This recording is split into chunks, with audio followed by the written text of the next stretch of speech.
In this video, we will be seeing the if-else conditional statement of Java programming. So if-else statement is one of the decision-making or conditional statements in Java programming. So in one of our videos, we have already seen the if statement, and if-else is the advanced version of it. Like here, using if, we can provide a condition in our program, and if the condition satisfies, if block gets executed, and if the condition is not satisfying, we are adding a additional else block here using else keyword, which will not be present in if statement. So here in if else statement, we have added an additional else block which gets executed if the condition is false. So we have seen if block already. So let's see it again. So if statement is for providing condition is in Java program, and the syntax to use it is if keyword followed by a condition, and then within the curly brackets we write the executable statements which will be called as if block and which will get executed when the condition satisfies. And if condition does not satisfy, then it will skip this block and the remaining program gets executed in normal way. So now in if else, the difference here is we have the same syntax as if, but we have an additional else block along with if block. So here we have only if statement, that is if condition, then the if block. Now to the same, we need to add else block here, which gets executed when the condition is false. So we will be adding the else block using the else keyword here, and as else is a keyword, all the letters in the keywords will be lowercase letters.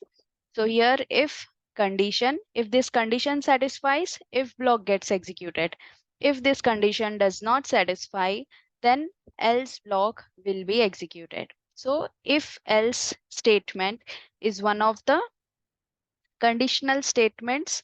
So it is conditional statement that is used to provide condition in Java program. If condition satisfies,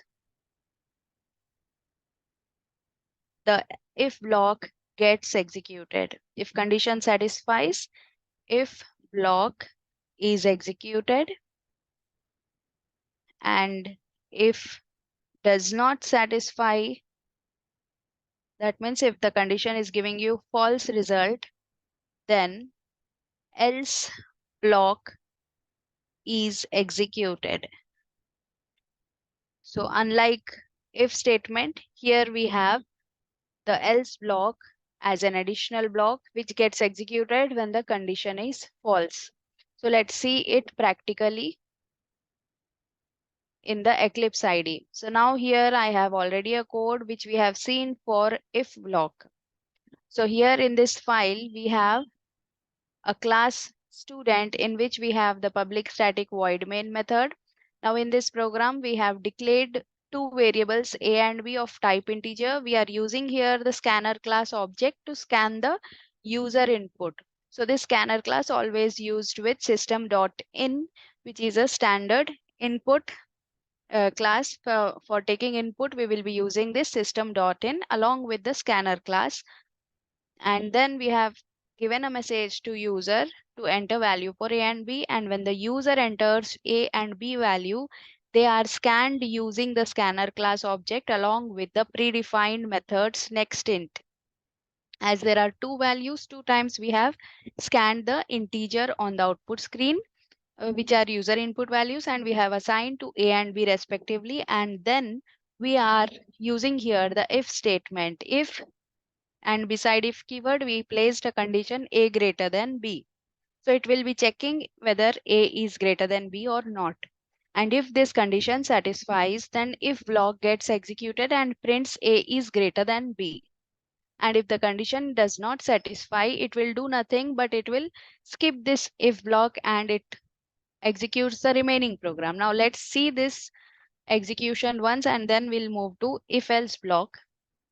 So here it is asking us to enter A and B values, here I'm entering 25 and 12. So which is giving me A is greater than B, and thank you. This is coming from if block because A is greater than B is true. So if I run again, it will ask me again A and B values 12 and 45 I am giving, and I got only thank you message because A is not greater than B in this case. So we did not get if block executed. So in this case, it is skipping the if block.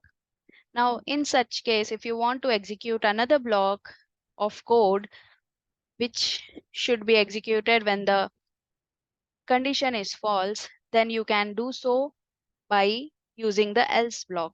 So here I'm using the additional else block, which is written after the if block. So using the else keyword, else block of code. So this block of code will get executed if the condition is not true. So here we will be checking the condition A greater than B. If it is true, it prints A is greater than B. Otherwise, it will print B is greater than A. So now let's see what happens when we give A and B values 12 and 60. So we got B is greater than A because A is less than B in this case. Now if I run again and if I give 45 and 12, I get A is greater than B. Thank you. So this way we can make use of else block to execute the code even if the condition is false. So if condition is true, if block gets executed, if false, else block gets executed. So this way we can make use of if else block, which is mostly similar to if block, but there is an additional else block that gets executed when condition is false. So thank you for watching the video, and for more details on conditional and decision making statements, please do subscribe channel and not only Java topics, but you will be finding other computer programming languages also on this channel. So please do subscribe the channel, and thank you for watching.